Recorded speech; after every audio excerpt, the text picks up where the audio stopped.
Patriarchs and Prophets, chapter 44, Crossing the Jordan. The Israelites deeply mourned for their departed leader, and 30 days were devoted to special services in honor of his memory.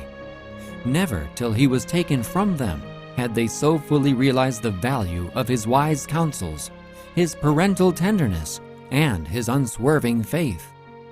With a new and deeper appreciation, they recalled the precious lessons he had given while still with them. Moses was dead, but his influence did not die with him.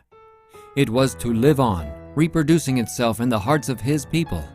The memory of that holy, unselfish life would long be cherished, with silent, persuasive power molding the lives even of those who had neglected his living words. As the glow of the descending sun lights up the mountain peaks long after the sun itself has sunk behind the hills, so the works of the pure, the holy, and the good shed light upon the world long after the actors themselves have passed away. Their works, their words, their example will forever live. The righteous shall be in everlasting remembrance. While they were filled with grief at their great loss, the people knew that they were not left alone. The pillar of cloud rested over the tabernacle by day, and the pillar of fire by night, an assurance that God would still be their guide and helper if they would walk in the way of his commandments. Joshua was now the acknowledged leader of Israel. He had been known chiefly as a warrior, and his gifts and virtues were especially valued at this stage in the history of his people. Courageous, resolute, and persevering, prompt, incorruptible, unmindful of selfish interest in his care for those committed to his charge, and above all, inspired by a living faith in God. Such was the character of the man divinely chosen to conduct the armies of Israel in their entrance upon the promised land. During the sojourn in the wilderness, he had acted as prime minister to Moses, and by his quiet, unpretending fidelity, his steadfastness when others wavered, his firmness to maintain the truth in the midst of danger, he had given evidence of his fitness to succeed Moses, even before he was called to the position by the voice of God. It was with great anxiety and self-distrust that Joshua had looked forward to the work before him, but his fears were removed by the assurance of God, "As I was with Moses, so I will be with thee. I will not fail thee, nor forsake thee. Unto this people shalt thou divide for an inheritance the land, which I swear unto their fathers to give them. Every place that the sole of your foot shall tread upon, that have I given unto you, as I said unto Moses. To the heights of Lebanon in the far distance, to the shores of the great sea, and away to the banks of the Euphrates in the east, all was to be theirs." To this promise was added the injunction, "Only be thou strong and very courageous, that thou mayest observe to do according to all the law, which Moses my servant commanded." The Lord's direction was, "This book of the law shall not depart out of thy mouth, but thou shalt meditate therein day and night.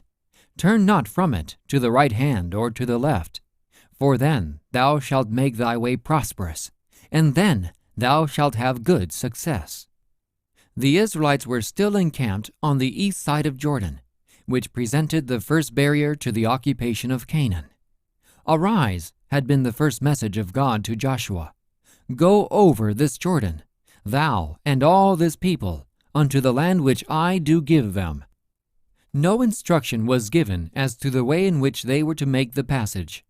Joshua knew, however, that whatever God should command, he would make a way for his people to perform. And in this faith, the intrepid leader at once began his arrangements for an advance. A few miles beyond the river, just opposite the place where the Israelites were encamped, was the large and strongly fortified city of Jericho.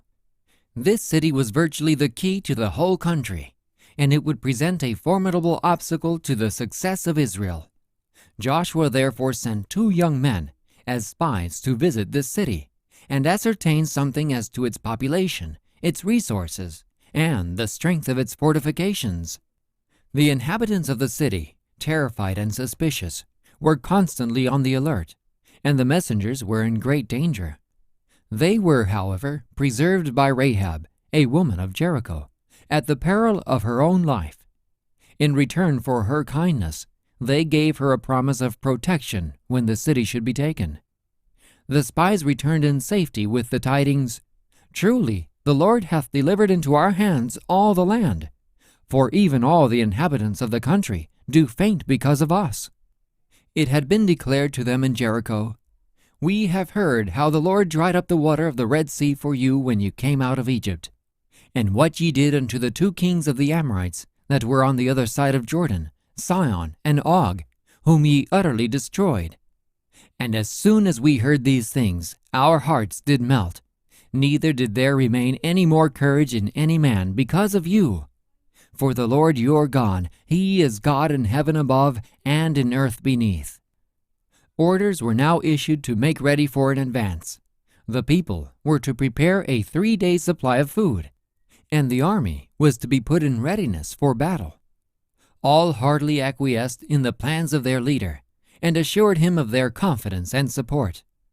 "All that thou commandest us we will do, and whithersoever thou sendest us we will go.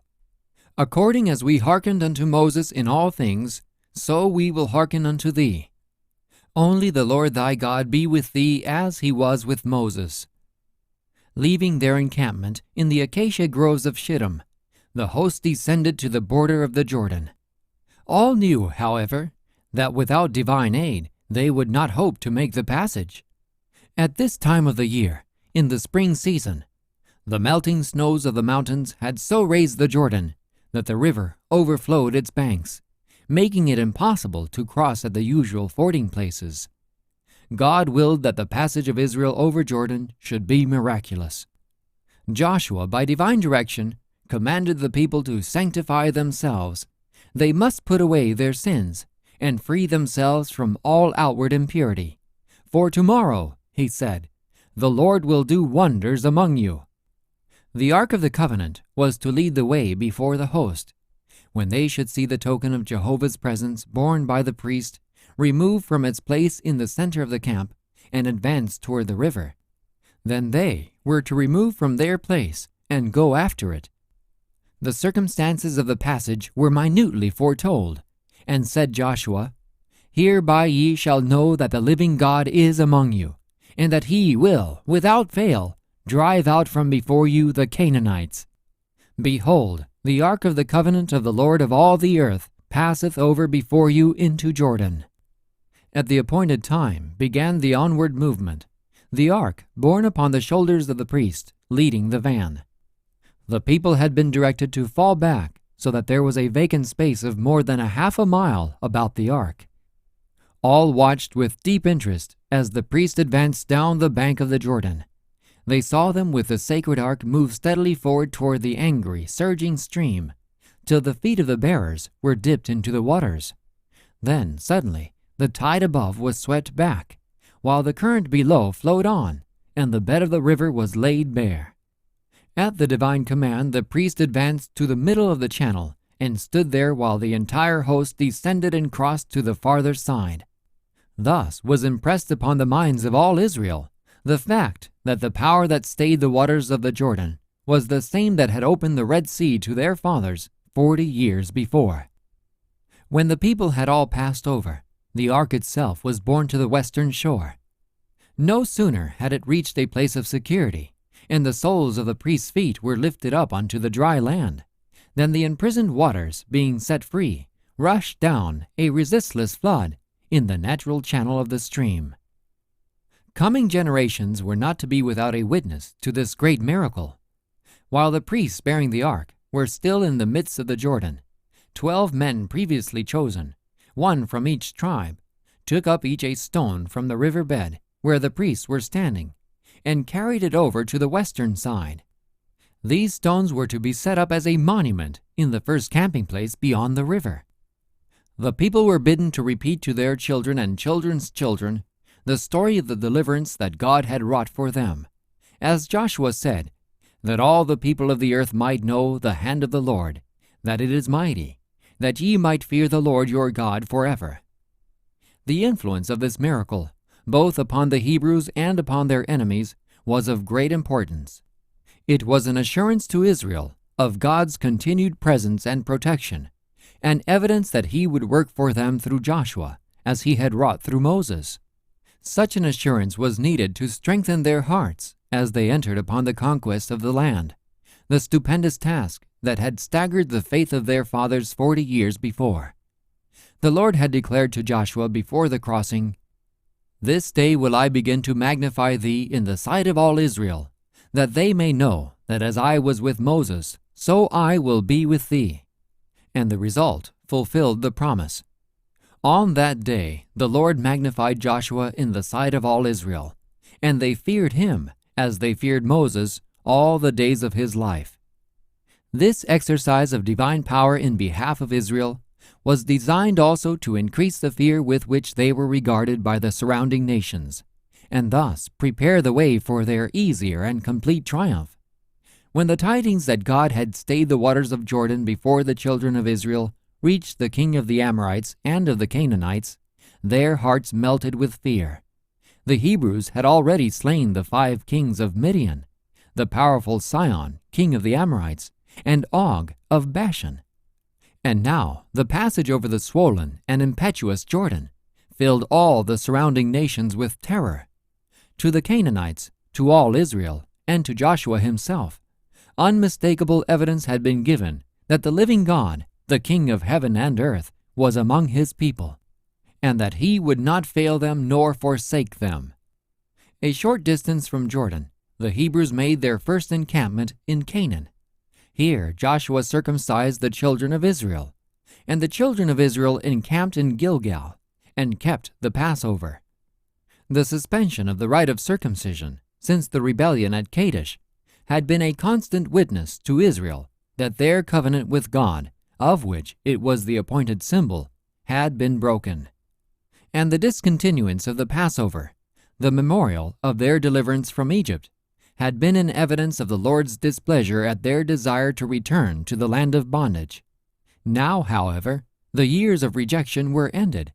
Once more God acknowledged Israel as his people, and the sign of the covenant was restored. The rite of circumcision was performed upon all the people who had been born in the wilderness. And the Lord declared to Joshua, "This day have I rolled away the reproach of Egypt from off you." And, in allusion to this, the place of their encampment was called Gilgal, a rolling away or rolling off. Heathen nations had reproached the Lord and his people because the Hebrews had failed to take possession of Canaan, as they expected, soon after leaving Egypt. Their enemies had triumphed because Israel had wandered so long in the wilderness, and they had mockingly declared that the God of the Hebrews was not able to bring them into the promised land. The Lord had now signally manifested his power and favor in opening the Jordan before his people, and their enemies could no longer reproach them. On the 14th day of the month, at even, the Passover was celebrated on the plains of Jericho. And they did eat of the old corn of the land on the morrow after the Passover, unleavened cakes and parched corn in the selfsame day. And the manna ceased on the morrow after they had eaten of the old corn of the land. Neither had the children of Israel manna any more, but they did eat of the fruit of the land of Canaan. The long years of their desert wanderings were ended. The feet of Israel were at last treading the promised land. The end of chapter 44 of Patriarchs and Prophets.